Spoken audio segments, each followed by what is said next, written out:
আসসালামু আলাইকুম everyone, welcome to my YouTube channel চাঁদপুরের কন্যা মায়াবতী। আমাদের বাসায় মেহমান আসছিল, তো মেহমানদের জন্য কি কি রান্না করলাম আজকে তাই শেয়ার করব আপনাদের সাথে। তো মেহমান বলতে আমার বাসুরের ওয়াইফ আর আমার ননদের ছেলের বউ ওরা আসছিল। তো আমার বাসুরেরা থাকে ঢাকায়। তো তাদের জন্য আমি রান্না করছিলাম ডাল, মুরগির মাংস আর মাছ ভুনা করছিলাম। তারা আবার চলে গেছে, বেশিক্ষণ ওয়েট করে না, খাওয়া দাওয়া করে তারপর চলে গেছে বাসুরে আর বাসুরের বউ। আর ননদের ছেলের বউ ছিল। তো ওদেরকে ব্রেকফাস্ট করিয়ে তারপরে আমি দুপুরে রান্না চলে আসলাম, আপনাদেরকে আর ব্রেকফাস্টে দেখাইলাম না। এই যে আমি মুরগির মাংস এখন ভুনা করব। মুরগির মাংসতে আজকে আর আলু দিব না, জাস্ট ভুনাই করব। তারপরে ডাল রান্না করলাম। তো একা হাতে আমি সব কিছু করতেছি, কাটতেছি, তারপর আবার রান্নাও করতেছি। একা হাতে কাটাকাটি করতেছি আর এদিক দিয়ে আমি আবার রান্না করতেছি। তো আপনারা কি মনে করেন আমরা যে ভিডিও করি আমরা কি এভাবেই করি? এত স্মুথলি সব কিছু হয়ে যায়? আসলে একা হাতে রান্না করি, এদিক দিয়ে কাটাকাটি করি, দৌড়ের উপরে সব সময় রান্না করতে হয়। রান্না করি, এর পাশাপাশি আবার আমি ঘরদুয়ারও গুছাই সাথে সাথে, কারণ আমার কাজ ফেলে রাখতে ভালো লাগে না। এদিক দিয়ে আমার বড় মেয়ে আর আমার হাজবেন্ডও চলে যাবে, তাই তাদের জন্য আমি অনেক তাড়াহুড়া করতেছি। এক হাতে রান্না করতেছি আর এক হাতে ভিডিও করতেছি, মাঝে মাঝে আবার সবকিছু মিলিয়ে একটু টাফ হয়ে যায়। তারপরও আপনাদের কারণে সবকিছু করি, যেহেতু আপনারা আমাদেরকে পছন্দ করেন।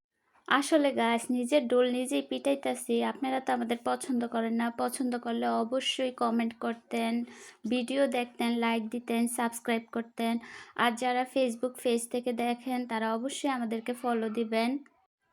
তো মাংসটা কষিয়ে আমি গরম পানি দিয়ে দিব। আমি আবার তরকারিতে গরম পানি ইউজ করি। ছোট বাচ্চাদের ঘর, এই কারণে সবসময় মুরগির মাংস রান্না করতে হয়, ওরা তো এগুলাই পছন্দ করে।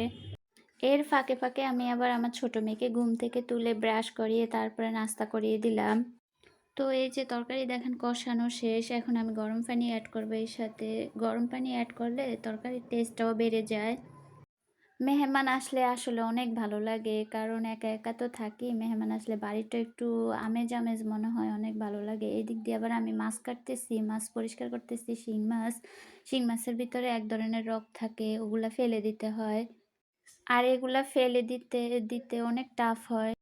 এই যে দেখেন এদিক দিয়ে আমার মুরগির মাংস হয়ে গেছে, ওই দিক দিয়ে আমি মাছ পরিষ্কার করতেছি, দেন মাছটা তারপরে আমি রান্না করব। মাটির চুলা তো, এক হাতে রান্না করি আর এক হাতে আবার সব কিছু করতে অনেক কষ্ট হয়ে যায়। আর তার ভিতরে তো আছে আমি যে কয়বার ঘরে যাই, কেন যাই, কিসের জন্য যাই ভুললেও যাই, আবার চুলার কাছে চলে আসি। শিং মাছে আর পাবদা মাছে আমি আজকে ভুনা করব, কারণ আমার ফ্রিজে এই ছিল, অন্যান্য মাছ ছিল, বাট ওনারা তো আর ওগুলা খাবে না, এই কারণে আমি এই দুইটা একসাথে ভুনা করে নিব।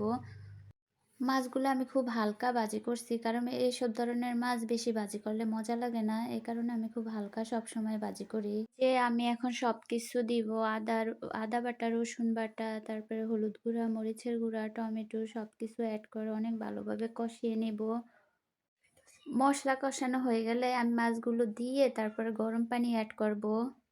শীতকালে তো আলাদা করে একটু ধনিয়া দিতে হয়, তো একদম ফ্রেশ ধনিয়া পাতাও আমি পরে অ্যাড করে দেই। আর আমার বাচ্চারা আবার ধনিয়া পাতা পছন্দ করে না, ওরা ভাত খেতে গেলে ওদের মুখে পড়লে ওগুলা ফেলে দেয়। আমি তো তরকারিতে ঝাল কম খাই, এ কারণে আমাদের সাথে সাথে আমাদের বেবিরাও এইসব খাবারই খেতে পারে, ওদের জন্য আর আলাদা করে কোনো কিছু করতে হয় না। এই দিক দিয়ে আমার মেয়ে চলে যাবে, তাই আমি একটা ডিম ভাজি করতেছি।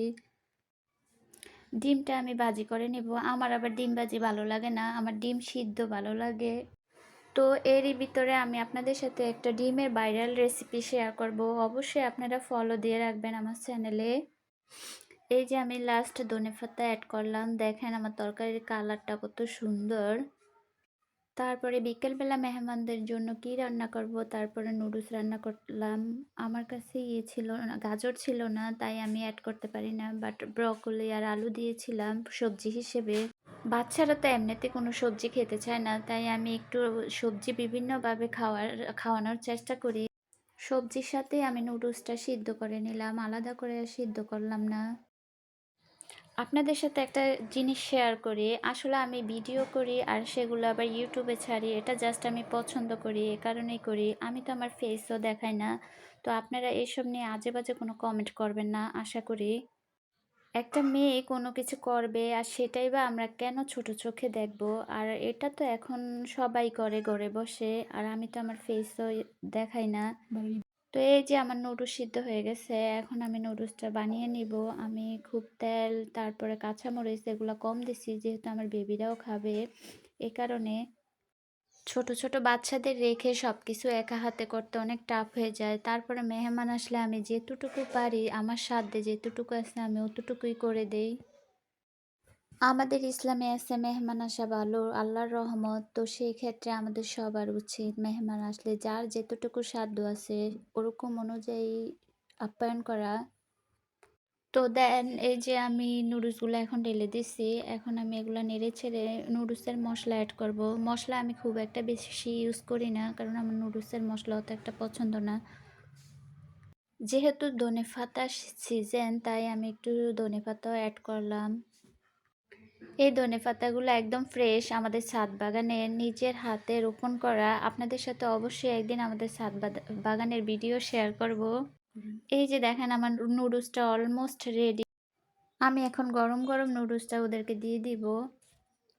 তো আজকে এই পর্যন্তই। সবাই আমার ফ্যামিলির জন্য দোয়া করবেন, আমার জন্য দোয়া করবেন। আর যারা আমার চ্যানেল অলরেডি সাবস্ক্রাইব করে ফেলছেন তারা ভিডিও দেখবেন, আর যারা ভিডিও দেখেন বাট করেন না তারা অবশ্যই সাবস্ক্রাইব করবেন। গাইজ ভিডিওটা না টেনে দেখেন, টেনে টেনে দেখেন না, যেহেতু ভিডিওটা করতে অনেক কষ্ট হয়ে যায়। তো আপনারা আমার ভিডিও দেখতে থাকুন। আল্লাহ হাফেজ।